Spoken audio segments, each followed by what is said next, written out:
A Campbell River company has been flying high thanks to a piece of aviation history. The company is working on restoring a vintage DC-3 aircraft, which served in the American Air Force and then for a major U.S. corporation.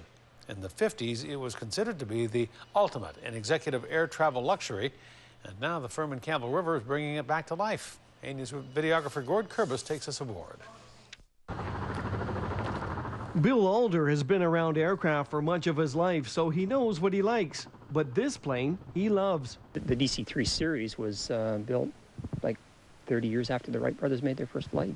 I mean, it's amazing, the technology, how quickly it advanced. She was originally built as a C-47 way back in 1944. The aircraft served with the American military before being decommissioned in 1953. That's when it was converted into a DC-3.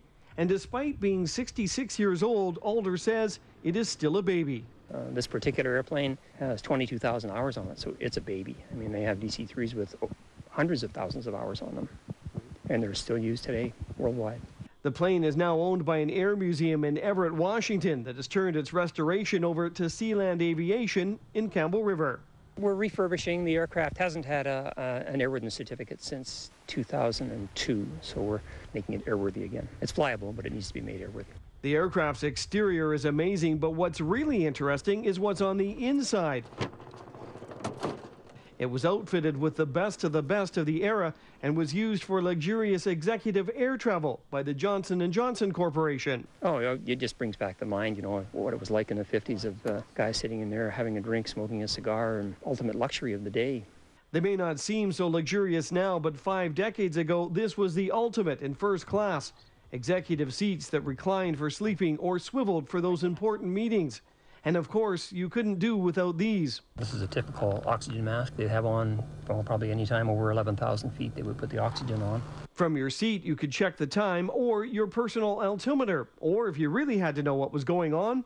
This was the phone, so that the guy could sit here and have a drink and talk to the pilot. See how things were going, check the weather. Up in the cockpit, it's the latest technology from the past. The controls have been updated several times, but they will be restored back to their original state. It's fascinating to me, and every pilot that comes into our shop has got to go and have a look at this thing, and everybody just drools over it. The restoration is expected to take until January of next year, at which point this aircraft will be flown back to the Air Museum in Washington State.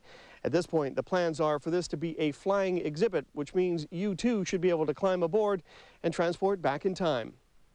I don't think you'll be allowed to smoke, though. In Campbell River, Gord Kurbis, A-News.